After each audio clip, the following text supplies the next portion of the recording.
ప్రభు అయిన యేసుక్రీస్తు నామంలో మీ అందరికీ శుభాభివందనాలు తెలియపరుస్తూ ఉన్నాను.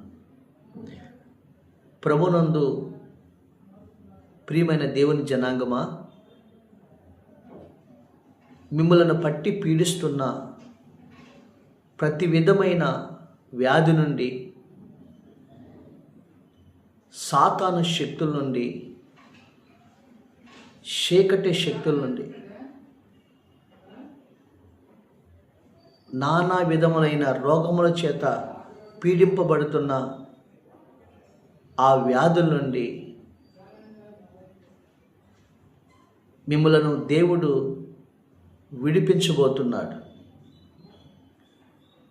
నీ కుటుంబాన్ని వేలుబడి చేస్తున్న ప్రతి శాపము నుండి, ప్రతి చీకటి నుండి దేవుడు విడుదల చేసి గొప్ప వెలుగుతో, గొప్ప మహిమతో నీ కుటుంబాన్ని దేవుడు ఈ సంవత్సరం ఆయన నింపబోతున్నాడు. ఆయన ఆశీర్వదించబోతూ ఉన్నాడు. ఈ విధంగా నువ్వు చేయగలిగితే మిమ్మల్ని పట్టి పీడిస్తున్న ప్రతి ఒక్కటి ఈ విధంగా ఆ దేవుడు విడిపించబోతున్నాడు, విడుదల చేయబోతున్నాడు. నీ కుటుంబాన్ని ఆవరించిన ప్రతి చీకటి నుండి ఆ దేవుడు ఆయన వెలుగుగా మార్చబోతున్నాడు. ఒక దినం ఒక తండ్రి తనకున్న ఒక 2 కుమారులను పిలిచి ఆ కుమారుడికి చెరో ₹1 ఇచ్చి, అతడు ఒక జమీందార్, ఆస్తిపరుడు. తన తర్వాత తన 2 కుమారుల్లో ఎవరికి తన బాధ్యతను అప్పగించాలి, ఎవరు జ్ఞానవంతుడో తెలుసుకోవాలని ఆ తండ్రి పరీక్షించటానికి, ఒక పరీక్ష నియమించడానికి తన మనసులో అనుకుని తన 2 కుమారులు పిలిచి తలోక ₹1 ఇచ్చి పంపించాడు. ₹1. కుమారులారా, ఇదిగో మీకిద్దరికి చెరొక ₹1 ఇస్తున్నాను. మనకున్న ఆ గది ఇల్లంతా కూడా ఈ డబ్బులు తీసుకెళ్ళి మార్కెట్కి వెళ్ళి లేదా బయటికి వెళ్ళి ఈ ₹1తోనే ఆ ఇల్లంతా కూడా మీరు నింపేయాలి అని ఆ తండ్రి సలహా చెప్పాడు. అప్పుడు ఆ 2 కుమారులు కూడా ఆ ₹1ని పట్టుకొని వాళ్ళు బయలుదేరి వెళ్ళారు. పెద్ద కుమారుడు ఈ ₹1 తీసుకుని ఇంకా ఎక్కువ డబ్బు సంపాదించి ఆ డబ్బుతో ఆ ఇల్లంతా నిండిపోయే వస్తువులను నేను కొనుక్కు రావాలి అని ఒక జోదములో కూర్చున్నాడు. ఆ జోదములో కూర్చుని ఆ ₹1ని పోగొట్టాడు. చిన్న కుమారుడు ఉన్నాడు. ఆ కుమారుడు ఏం చేశాడంటే ఆయన మార్కెట్కి వెళ్ళి ఒక క్యాండిల్ తీసుకొచ్చాడు. ఆ క్యాండిల్ తీసుకుని వచ్చాడు. అప్పుడు పెద్ద కుమారుడు ఇద్దరు అడిగాడు, అయినా మీరు వీళ్ళంతటిని కూడా నింపుతానికి తెచ్చారా అని తండ్రి అడిగాడు. పెద్ద కుమారుడు అడిగాడు, నాన్న నీకు వ్యాపారంలో పెట్టుబడి పెట్టొచ్చాను, అది కొంతకాలానికి లాభం వస్తుంది, అప్పుడు తీసుకొచ్చి ఇల్లంతా నింపుతాను అని పెద్ద కుమారుడు తండ్రితో చెప్పాడు. అయితే చిన్న కుమారుడు ఏం చేశాడంటే, నేను నింపుతాను నాన్న, ఇల్లంతా కూడా నింపుతానన్నాడు. ఏం తెచ్చాడు అని చూస్తే ఇంట్లోకి వెళ్ళి ఆ చీకటిగా ఉన్న గదంతటిని కూడా ఆ క్యాండిల్ వెలిగించి ఆ క్యాండిల్ ఇల్లు మధ్యలో పెట్టాడు. ఆ చీకట్లో ఉన్న ఇల్లు, ఆ చీకటి అంతా పారత్రోలిపోయి ఇల్లంతా కూడా గొప్ప వెలుగుతో నింపబడింది. అప్పుడు తండ్రిని పిలిచాడు, నాన్న ఇల్లంతా కూడా నింపేశాను చూడండి అని పిలిస్తే ఆ ఇల్లంతా కూడా వెలుగుతో నింపబడిపోయింది. అప్పుడు ఆ తండ్రి ఆ చిన్న కుమారుడి జ్ఞానానికి మెచ్చుకొని తన తర్వాత బాధ్యతల్ని, తన సమస్తాన్ని కూడా ఆ చిన్న కుమారుడికి అప్పగించాడు.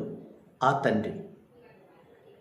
ఈరోజు మన పరలోకమందున్న తండ్రి నీ ఇంటిని కూడా ఆవరించిన చీకటి నుండి, చీకటి శక్తుల నుండి, ప్రతి విధమైన శాపము నుండి నిన్ను విమోచించి విడిపించి నీ ఇంటిని కూడా మహిమకరంగా మార్చాలని, ఆశీర్వాదకరంగా మార్చాలని ఈరోజు మన సర్వశక్తి కలిగిన దేవుడు ఈరోజున నీతో మాట్లాడుతూ ఉన్నాడు.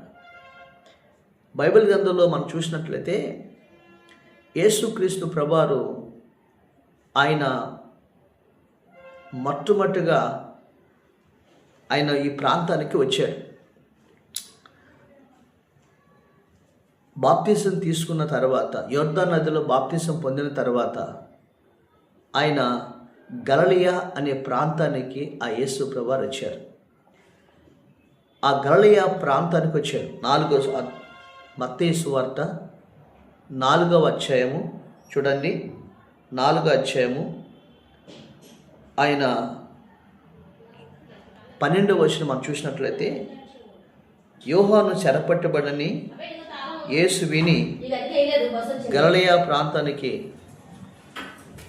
ప్రాంతానికి తిరిగి వెళ్ళి నజరేతు విడిచి జబులూను నఫ్తాలి అను దేశముల ప్రాంతములలో సముద్ర తీరమందలి కపెర్నహూమునకు వచ్చి కాపురం ఉండెను.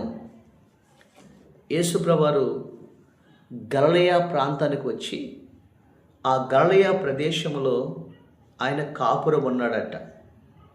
మన ప్రభు అయిన యేసుక్రీస్తు వారు. ప్రియమైన దైవ జనాంగమా, దేవుడు కాపురం ఉన్న ఆ గలిలయ ఆ ప్రదేశము ఎలాగుందో తెలుసా? మనం చదివినట్లయితే ఆ గలిలయ పట్టణము సముద్ర తీర ప్రాంతములో, అది సముద్ర తీర ప్రాంతంలో ఉంది ఆ పట్టణం. రెండవది ఏంటంటే ఆ గలిలయ అది 16వ వచనం మనం చూసినట్లయితే చీకటితో ఆ పట్టణం అంతా కూడా నిండిపోయి ఉన్నది.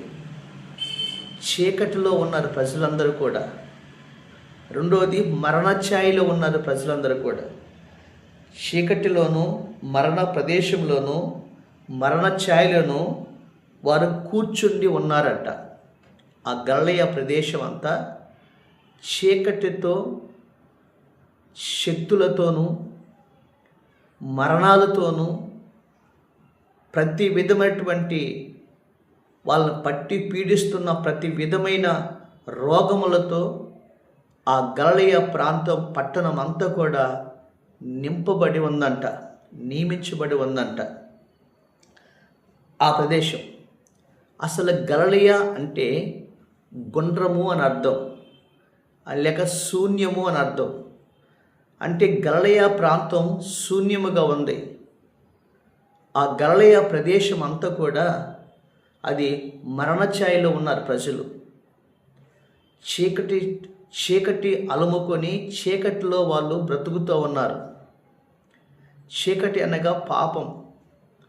మరణఛాయలో ఉన్నారు అంటే మరణకరమైన పరిస్థితుల్లో వాళ్ళు ఉన్నారు. రెండోది చెప్పమంటే వాళ్ళు ఆ ప్రదేశం అంతా కూడా ఎలాగుందంటే 23వ వచనం చూసినట్లయితే ప్రతి విధమైన వ్యాధిగ్రస్తులు ఉన్నారంట అక్కడ. 24వ వచనం, ఆయన నానా విధమైన రోగముల చేతను వ్యాధుల చేతను పీడింపబడిన వ్యాధిగ్రస్తులందరినీ, దయ్యములు పట్టిన వారిని, చాంద్ర రోగులను, పక్షవాయువు గలవారిని వారిని ఆయన వద్దకు తీసుకురాగా ఆయన వారిని స్వస్థపరచును.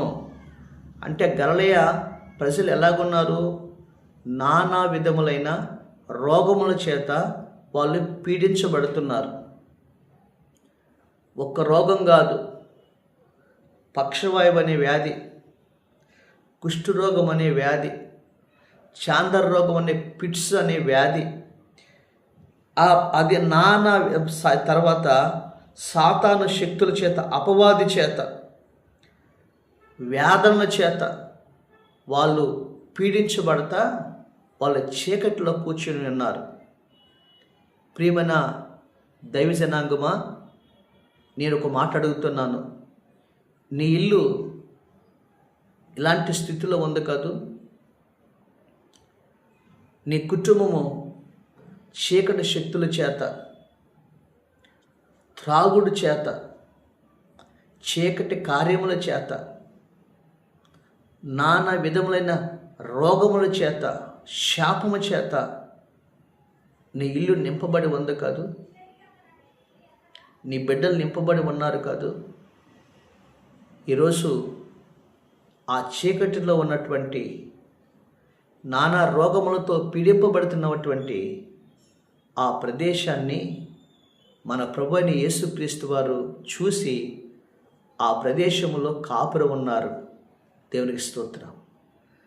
ఈరోజు నీ జీవితంలో కూడా ఆ ప్రభు వారి యొక్క గొప్ప కృపను నువ్వు కూడా పొందుకోబోతున్నావు. దురాత్మ శక్తుల చేత పీడించబడుతున్న నీ కుటుంబం, శాపము చేత నిండిపోయిన నీ కుటుంబాన్ని భయంకరమైన పరిస్థితుల్లో ఈరోజు కుటుంబాల్లో చూస్తున్నాం.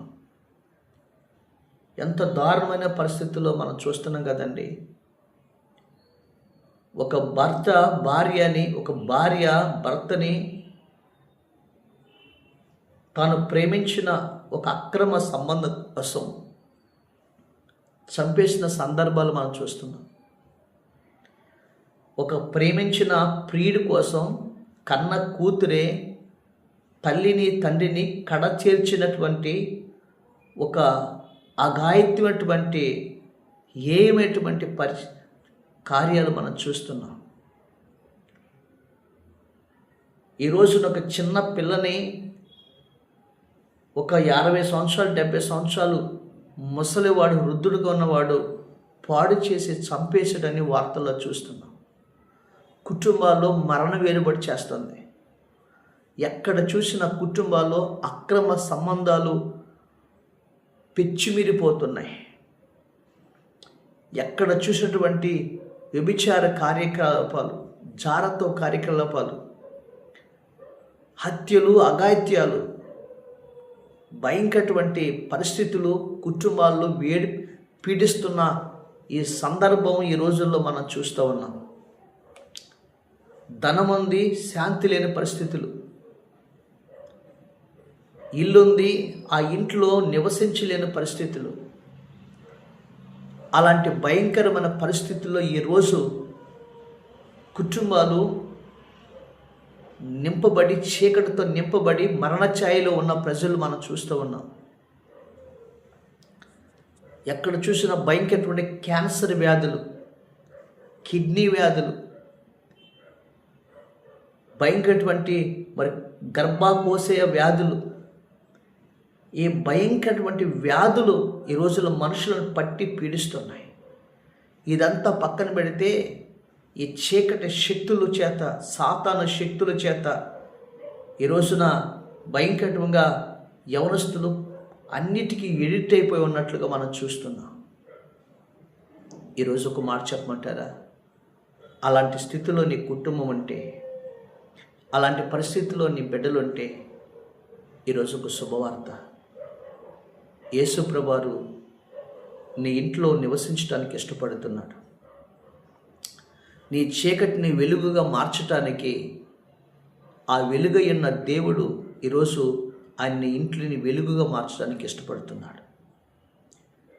ఈ గలిలయ అనే ప్రదేశంలో ఒక మాట చెప్పడిస్తే ఆ చుట్టుపక్కల ప్రజలందరూ కూడా ఈ చీకటితో నిండిపోయిన గలిలయను చూసి, మరణ ఛాయలో ఉన్న పరిస్థితులను చూసి, ఈ రోగముల చేత, జబ్బుల చేత పీడించబడుతున్న ఈ పరిస్థితులను చూసి దానికి ఒక పేరు పెట్టారు. ఏం పేరు పెట్టారో తెలుసా? ఒక పేరు పెట్టారు. ఏం పేరు పెట్టారు అంటే అని అవమానపరచబడ్డారు. అవమానం నొందిన పట్టణంగా పిలుస్తూ ఉన్నారు. ఈరోజు నీకు కలిగిన ఆ వ్యాధిని బట్టి, నువ్వు పొందుకున్నటువంటి ఈ పరిస్థితులు బట్టి నీ బంధువులే నిన్ను అవమానపరుస్తున్నారేమో కదా. ఒకప్పుడు ఉన్నత స్థితిలో ఉన్న నీవు ఈరోజు అప్పులు ఊబులో కూరుకుపోయి వేదనలతో అవమానాలతో నిండిపోయి ఉన్నావేమో కదా. బిడ్డల విషయాల్లో బిడ్డల ద్వారా ఈరోజు నీకు అవమానంతో నిండిపోయి ఉన్నామేమో. భర్త ద్వారా నీ కుటుంబంలో ఒక అవమానంతో నిండిపోయి ఉన్నామేమో. ప్రియమైన దైవ జనాంగమా, నీ అవమానములను దేవుడు కొట్టివేసి రెట్టింపు ఘనతని ఆ దేవుడు నీకు అనుగ్రహించబోతున్నాడు. నీ చీకటిని దేవుడు వెలుగుగా మార్చబోతున్నాడు. ప్రతి విధమైనటువంటి ఆ వ్యాధిని దేవుడు స్వస్థపరిచి ఆ దేవుడు దీర్ఘాయువుతో నిన్ను నింపబోతున్నాడు. శూన్యముగా సమస్తమును ఏవో జీవితంలో సమస్తము శూన్యమైపోయినా తిరిగి రెండంతలుగా ఏబుకు దయచేసినట్లుగా నువ్వు కోల్పోయిన ప్రతిదాన్ని తిరిగి మన ప్రభు అయిన యేసుక్రీస్తు నీకు దయచేయబోతున్నాడు. ఆయన యందు నీ విశ్వాసం ఉంచినట్లయితే ఈ కార్యాన్ని ప్రభు జరిగించబోతున్నాడు. చూడండి, ఆ దేవుడు ఏం చేశాడు. ఆయన 24వ వచనం, ఆయన దగ్గర తీసుకురాగా ప్రతి విధమునైన నానా విధములైన రోగములను ఆయన తీసుకుని రాగా వారిని స్వస్థపరిచెను. గలిలయ, దెకపోలి, యెరూషలేము, యూదయ ప్రదేశం నుండి ఆ బహుజనులు ఆయన వెంబడించెను. ఆ ప్రదేశం అంతటా కూడా వెలుగుతో నింపబడినట్లుగా లేఖనాధారం మనం చూస్తున్నాం. దేవుని స్తోత్రం. ఈరోజు నీ కుటుంబం ఎంత చీకటితో నింపబడినా, ఎంత ఈ పరిస్థితులు బట్టి పీడించబడుతున్నా దేవుడు అన్నిటిని కూడా స్వస్థపరుస్తున్నాడు, విడుదల చేస్తున్నాడు. ఆయన ఎక్కడైతే అవమానపరచబడిన గలిలయ పట్టణంగా ఉందో ఆ గలిలయ పట్టణాన్ని ఈ రోజున చుట్టుపక్కల ప్రదేశాలకి ఒక కీర్తనీయ, ఒక ఆభరణ భూషంగా ఆ పట్టణాన్ని వెలుగుతో నింపాడు, గలిలయ ప్రదేశాన్ని. దేవునికి స్తోత్రం. మనం చూస్తున్నాం బైబిల్లో మనం చూసినట్లయితే, యెషయా గ్రంథంలో మనం చూసినట్లయితే 9వ అధ్యాయము మనం 2వ వచనం, మొదటి 2వ వచనం చూసినట్లయితే గలిలయ అవమానపరచబడిన ఆ పట్టణాన్ని మహిమగల పట్టణంగా దేవుడు మారుస్తాడంట. చీకట్లో కూర్చున్న ప్రజలకు గొప్ప వెలుగును చూస్తారని అక్కడ యెషయా గ్రంథం 9వ అధ్యాయం మొదటి వచనంలో మనం చూస్తున్నాం. ఈ రోజున ఈ చీకట్లో ఉన్న ప్రజలందరినీ ఈ రోజున గొప్ప వెలుగుగా మార్చేశాడు. మనం 24-25 చూసినట్లయితే అక్కడ బహుజనులు ఆయన వెంబడించారంట. దేవుని స్తోత్రం. నానా విధములైనటువంటి పీడించబడుతున్న నానా విధమైనటువంటి ఆ పీడించబడిన వాటన్నిటిలో నుంచి ఆ పట్టణాన్ని దేవుడు విడిపించాడు, ఆ ప్రజలను విడిపించాడు. దేవునికి స్తోత్రం కలుగునుగాక. రెండవది, విడిపించడమే కాదు, అక్కడ ఆ ప్రజలలో ఉన్న 11 మంది శిష్యులు కొందరు గలిలయ మనుషులే. ఆ అవమానం పొందిన ఆ ప్రజల్ని మనుషులను పట్టే జాలర్లుగా దేవుడు ఏర్పాటు చేసి చెప్పమంటారండి, వాళ్ళందరినీ కూడా దేవుడు ఈ రోజున ప్రపంచం అంతటా మరి వెలిగించే ఒక శిష్యులుగా దేవుడు వాళ్ళని మార్చాడు. దేవునికి స్తోత్రం. శిష్యులుగా మార్చబడ్డాడు. పేతురు, ఆంద్రేయ, వీళ్ళందరూ కలిసి, వాళ్ళందరూ కూడా గలిలయ మనుషులే. దేవుడు వాళ్ళని గొప్ప వెలుగుగా మార్చినట్లుగా మనం చూస్తూ ఉన్నాం. ఆ విధంగా ఆ పట్టణాన్ని దేవుడు ఆస్వాదించాడు. పేతురు ఆ ప్రదేశం అంటే వెళ్తుంటే ఈ వెలిగించిన పేతుర్ని ఆ అపొస్తలుల కార్యముల గ్రంథం మనం చూసినట్లయితే 2వ అధ్యాయంలో ఆ పేతురు వెళ్తుంటే దాడి పొడవునా కుష్ఠరోగులు ఉన్నవారు, శాంతర రోగులు ఉన్నవాళ్ళు, నానా విధమైన రోగాలతో ఉన్నవారు పేతురు నీడబడితేనే అనేకులు స్వస్థపరిచినట్లుగా పేతురు జీవితాన్ని దేవుడు వెలిగించాడు. హల్లెలూయా. ఒకప్పుడు చీకటితో నిండిపోయిన ఈ ప్రజలు ఈ రోజున ప్రపంచానికి వెలుగునిచ్చేవారుగా దేవుడు ఆస్వాదించాడు. హల్లెలూయా. ఈ విధంగా ఆ గలిలయ పట్టణం మొత్తాన్ని కూడా ఈ రోజున వెలుగుతో నింపినట్లుగా మనం చూస్తున్నాం. దేవుని స్తోత్రం. ఇది ఒక ప్రవచనం. 2000 సంవత్సరాల క్రితమే ఈ ప్రవచనం మనం చూసినట్లయితే చూడండి, ఇది ఒక ప్రవచనంగా దేవుడు ఈ వాక్యం మనం చూస్తున్నాం. 16వ వచనం, 4వ అధ్యాయం 16వ వచనం చూసినట్లయితే అక్కడ నజరేతు విడిచి జబులూను, నప్తాలి అను దేశముల ప్రాంతములలో సముద్ర తీరమందలి కపెర్నహూమునకు వచ్చి కాపురమండెను. జబులూను దేశమును, నప్తాలి దేశమును, యొర్దానుకును అవలనున్న సముద్ర తీరమున అన్ని జనులు నివసించు గలిలయ చీకట్లో కూర్చున్న ప్రజలను గొప్ప వెలుగు చూసిరి. మరణ ప్రదేశములోను మరణ ఛాయలను కూర్చున్న వారికి వెలుగు ఉదయించెను అని ప్రవక్త అయిన యెషయా ద్వారా పలకబడినది నెరవేరినట్లు ఇలాగూ జరిగెను. యెషయా 9వ అధ్యాయం మొదటి 2-3 వచనాలు మనం చూస్తే చీకట్లో కూర్చున్న ప్రజలు గొప్ప వెలుగు చూస్తారని కొన్ని వేల సంవత్సరాల క్రితమే యెషయా ప్రవక్త ద్వారా దేవుడు ప్రవచించాడు. మరణ ఛాయలో ఉన్నవారు వాళ్ళు చక్కని జీవాన్ని పొందుకుంటారని, నానా విధమైన వాటి చేత పీడించబడిన వారు విడుదల పొందుతారని, వాళ్ళు వెలుగును చూస్తారని, వెలుగుమయముగా మార్చబడుతుందని దేవుని వాక్యము ద్వారా ఈ ప్రవచనము నెరవేర్చబడింది. దేవుని స్తోత్రం. ఈ రోజున ప్రవచనాత్మకంగా నీతో చెప్తున్నాడు. ఈ రోజున చీకటి శక్తులతో నింపబడి ఉన్నావా? ఆ చీకటి శక్తుల్లో నుండి నిన్ను విడిపించి గొప్ప వెలుగుగా ఆశీర్వాదకరంగా నిన్ను దేవుడు వాడుకోబోతున్నాడు. నీ ఇంట్లో నీ బిడ్డల విషయాలు, నీ భర్తని ఏవేవైతే పీడిస్తున్నాయో, అప్పుల బాధలు పీడిస్తున్నాయా, అనారోగ్య పరిస్థితులు పీడిస్తున్నాయా, అపవాది శక్తులు పీడిస్తున్నాయా, ఏ శత్రులు ఏ మనుషులు పీడిస్తున్నారు, వాటన్నిటి నుంచి నా దేవుడు నేను విడుదల చేయబోతున్నాడు. గొప్ప వెలుగుగా మార్చబోతున్నాడు. నిన్నే అనేకులకు ఆశీర్వాదకరంగా ఆ దేవుడు మార్చబోతున్నాడు. దేవునికి స్తోత్రం. ఇది చీకట్లో కూర్చున్న ప్రజలు గొప్ప వెలుగు చూశారు. ఆ వెలుగే మన ప్రభు అయిన యేసుక్రీస్తు. దేవుని స్తోత్రం. అలా చేయాలంటే నువ్వేం చేయాలో తెలుసా? నెంబర్ 1, ఆ చీకట్లో ఉన్న గలిలయ ప్రజలు యేసు ప్రభుని వాళ్ళ పట్టణంలోనికి ఆహ్వానించారు. అక్కడ యేసు ప్రభు వారు కాపురం ఉన్నారని 16వ వచనం మనం చూస్తాం. ఆయన సముద్ర తీరమందలి కపెర్నహూమునకు వచ్చి కాపురం ఉండెను. అంటే నీ ఇంటిలో యేసయ్య నివసించాలి. నీ ఇంట్లోకి ఆ యేసయ్యను ఆహ్వానించాలి. మొదటి నీ ఇంటిలో దేవుని నివాస స్థలంగా మార్చాలి. మార్చేది నీవే. ఇదిగో నేను తలుపు రద్దు నుండి తడుచున్నాను, ఎవరైనా నా స్వరమిని తలుపు తీసినలా నేను వారిలోకి వస్తానని ప్రభు చెప్పాడు కదా. నీ ఇంట్లో నీ హృదయంలో యేసయ్యకి స్థానం ఇవ్వాలి. రెండవదిగా ఆ దేవుణ్ణి నువ్వు వెంబడించాలి. ఇంతవరకు వేటేటిని పట్టుకుని వెంబడించావో వాటన్నిటిని కూడా విడిచిపెట్టాలి. ఈ శిష్యులు ఆ వల్లన్నీ కూడా విడిచిపెట్టి యేసు ప్రభుని వెంబడించారు. ఈ రోగములతో పట్టి పీడిస్తున్న వారందరూ యేసు ప్రభుని వెంబడించారు. త్రాగుడిని వెంబడిస్తున్నావా? పాపాన్ని వెంబడిస్తున్నావా? లోకాన్ని వెంబడిస్తున్నావా? దేన్ని వెంబడిస్తున్నావు? ఈ రోజున వాటన్నిటిని కూడా విడిచిపెట్టి నువ్వు యేసయ్యని వెంబడించాలి. ఆయన వెంబడిస్తే ఆ దేవుడు నిన్ను మనుషులు పట్టే జాలర్లుగా, మనుషులకు దీవెనకరంగా దేవుడు నీ బ్రతునికి వెలిగించి అనేకులకు వెలుగుగా మారుస్తాడు.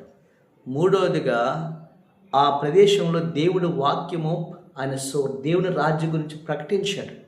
వెంబడించిన నీవు ఆ దేవుని వాక్యానుసారంగా బ్రతకాలి.